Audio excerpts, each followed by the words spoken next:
Fala, meus queridos, bem-vindos a mais um vídeo. Bom, vamos lá. A gente vai falar não só sobre Bitcoin, mas a gente vai dar uma contextualizada, né? Eu não sei se vocês viram recentemente, aconteceu essa quedinha aqui bem sucinta, né? O Bitcoin ele fez uma queda aí de alguns por cento e recuperou quase que instantaneamente. Dentro do cenário do diário é até interessante. Dentro do cenário semanal é mais do mesmo. Mas qual é a ideia, né? E qual é o ponto que a gente chega aqui, né? A gente lembra muito da filosofia do Warren Buffett, né? Comprem aos sons de terremotos e vendam aos sons de violinos. É meio que o processo inverso que o mercado pensa. Mas por que isso? Acho que aqui é um vídeo mais fundamentalista do que técnico, porque dentro do nosso cenário técnico não mudou muita coisa, né? O Bitcoin ele continua dentro de uma área de sobrevenda, né? O que é excelente para a gente começar a montar posições. O nível de volume descendo, né? O nível de volume dentro do contexto de formação de fundo, ou seja, volume próximo à área dos 60 mil dólares, teve o seu pico e agora teve um segundo grande pico, mas sem perder essa zona, o que consolida a zona de 60 mil aqui como nosso maior suporte até o momento, certo? Dois toques, dois grandes registros de volume nessa região, consolidam essa região como um suporte. Ah, Felipe, então quer dizer que não vai romper? Não, quer dizer que não vai romper. Quer dizer que é um suporte imediato, é um suporte forte e a gente precisa ficar de olho nesse suporte. Qualquer coisa que acontecer para baixo do Bitcoin vai acontecer a partir da perda desse suporte, o que ainda não aconteceu. Mas o porquê que isso aconteceu, né? Para quem não tem muita ideia de geopolítica, e eu recomendo que tenha, porque o Bitcoin ele é diretamente guiado e ligado por contextos geopolíticos, aconteceu o seguinte, né? O Irã começou uma escalada, diversos ataques, Israel, Estados Unidos também começaram, então começou uma série de bombardeios naquela região que buscou, né, a entrada de outros países que tomaram de revesgueio ali. Então criou-se né, uma sensação de instabilidade ali, até porque o líder do Irã também foi morto ali. É engraçado que muita gente defende, muita gente critica os bombardeios, mas diversos vídeos que circulam na internet mostram o povo iraniano feliz com a morte do cara, tal qual foi com a Venezuela. Eu não vou julgar, até porque eu acho que quem sabe é quem mora na região. Eu não moro, e principalmente hoje com cenários de IA é complicado a gente saber o que que é e o que que não é verdade. O ponto em questão é, com essa escalada que aconteceu, existe uma possibilidade real do fechamento de um dos maiores canais que existem uh, de abastecimento de petróleo mundial. Né? 25%, um pouco mais, do petróleo que abastece o mundo inteiro passa por esse canal. E esse canal fica nessa região onde está tendo esses conflitos. Então, um dos pontos que o pessoal estava pensando, né, que os grandes geopolíticos estavam pensando, é que se esse conflito continuar, esse canal pode ser fechado. E isso é o que corrobora para isso aqui, ó, para um aumento absurdo que teve no Brent recente. Porque qual é a ideia? Se 25% do fornecimento de petróleo do mundo vai ser afetado, significa que todos nós seremos afetados também.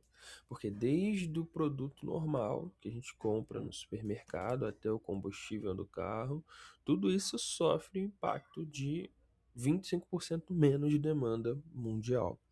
Só que aí a gente vai para aquele lado que é o lado de ver a maldade em tudo. Observa como desde o início de janeiro o petróleo simplesmente começou a subir de forma infinita. Os conflitos aconteceram agora, em fevereiro. E aí a gente pensa o seguinte, né? Meu pensamento, não. Pensamento de todo um conglomerado de geopolíticos e eu concordo com esse pensamento, tá?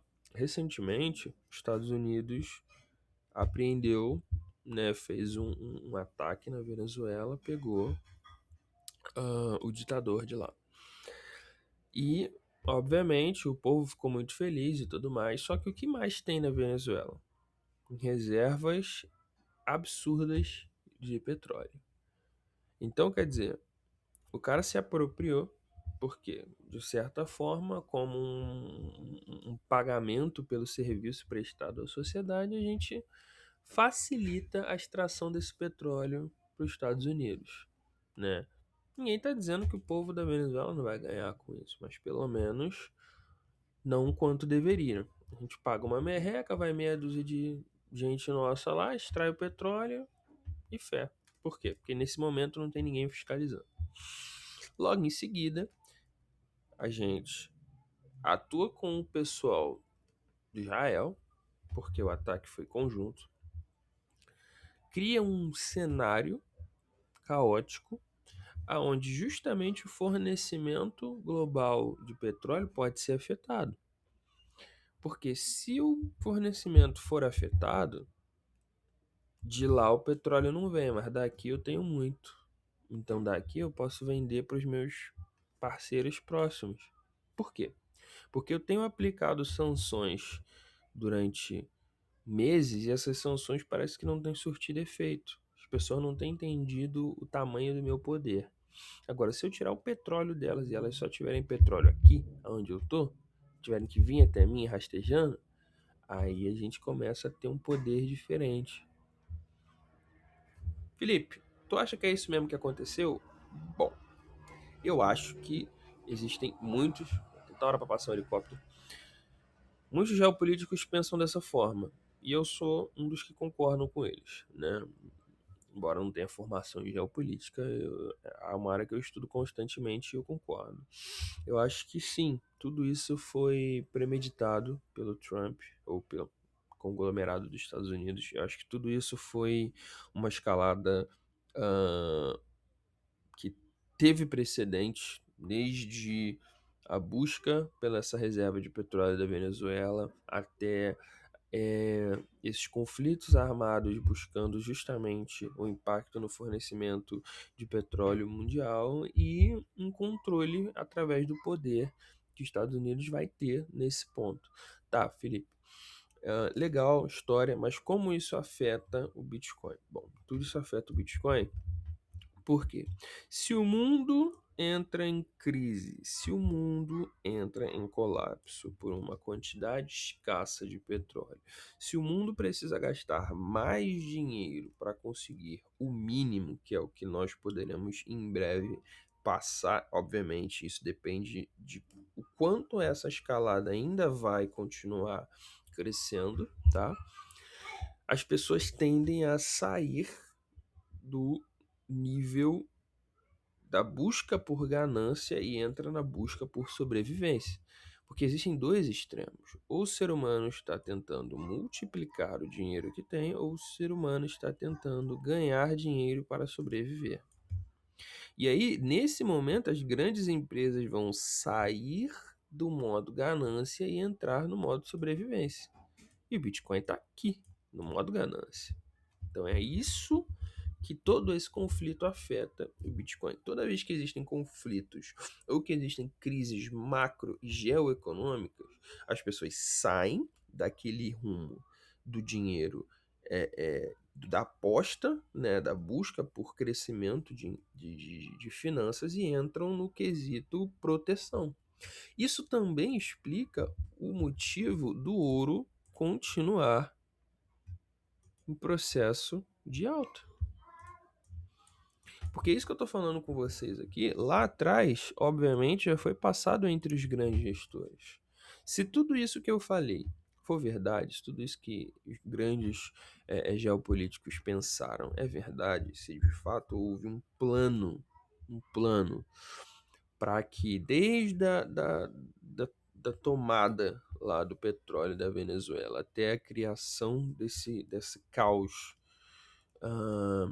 com o Irã foi algo premeditado, aqui grandes nomes, grandes empresários já estavam sendo preparados. Por quê? Porque a informação rola entre eles, né? A gente sabe.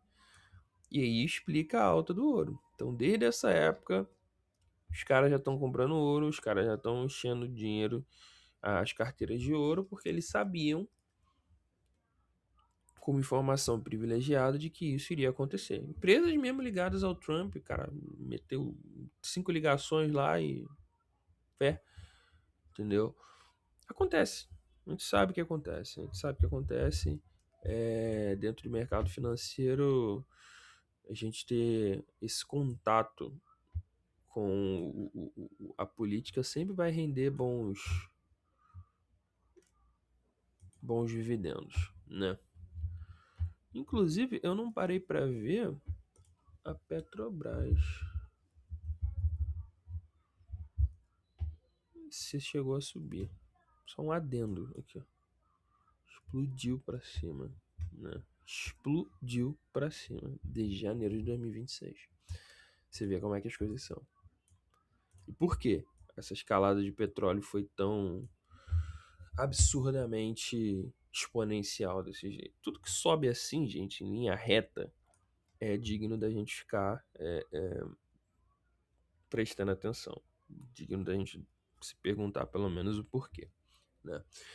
E uma das respostas é essa. Houve todo um esquema feito, montado, buscando, visando unicamente diminuir o fornecimento de petróleo mundial e aumentar o preço do petróleo. Por quê? Porque agora os Estados Unidos têm muito petróleo, então eles podem fazer o que eles quiserem. Eles podem vender, eles podem usar isso como moeda de troca para poder ganhar não só confiança, mas também, de certa forma, poder nos países que estão em volta deles, certo?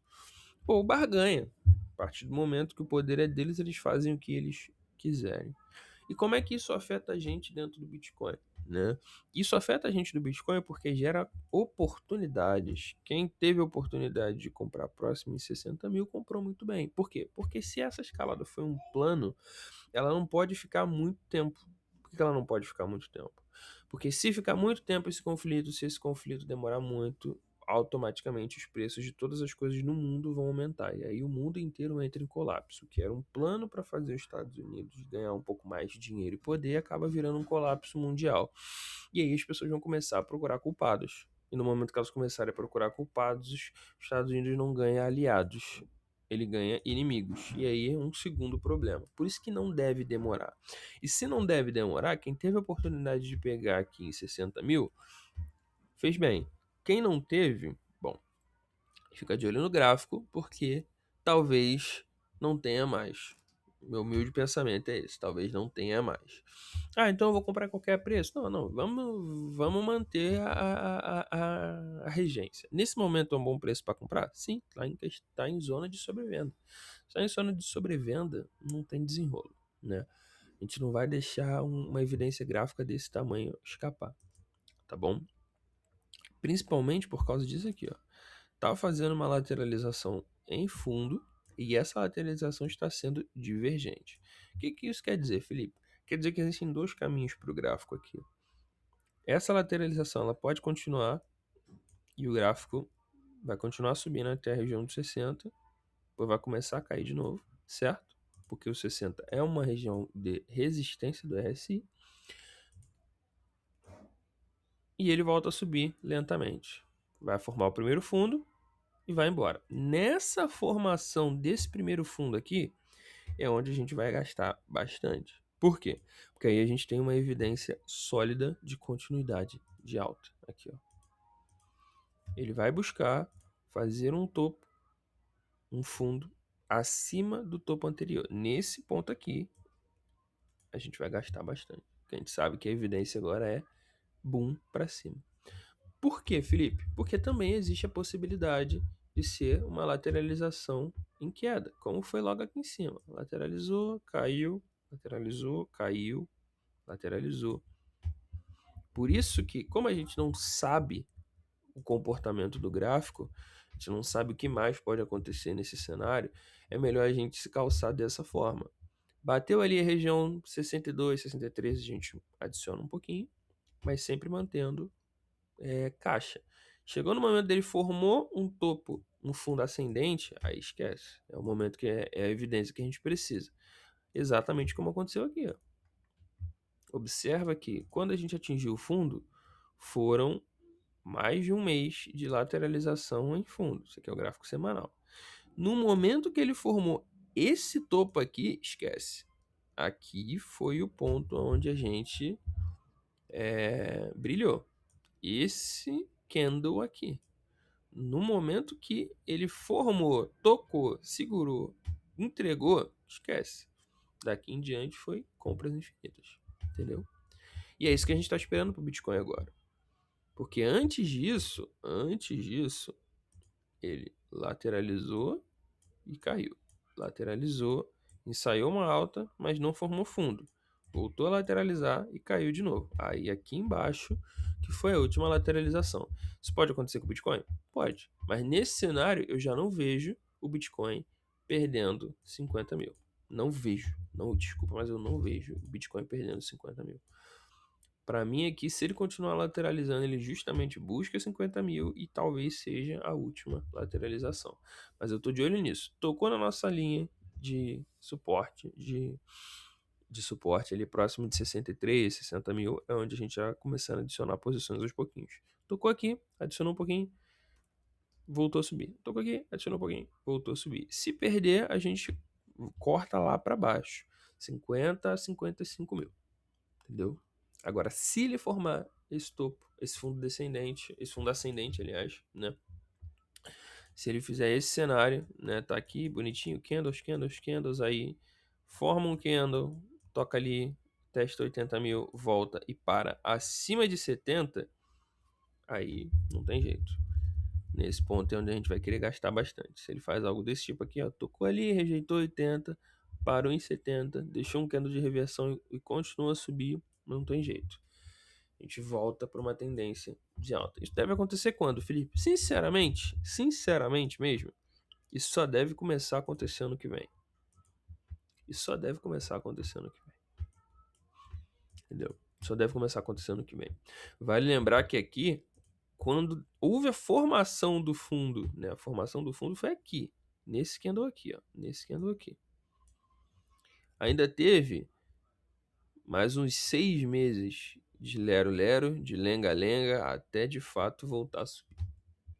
A gente formou o fundo agora, se esse candle aqui corresponde a esse cenário aqui, então você pode ainda esperar mais ao mesmo tempo aqui, mais uns 5, 6 meses até ele entregar essa alta interessante pra gente. O que pra mim deve ser janeiro, fevereiro, talvez do ano que vem.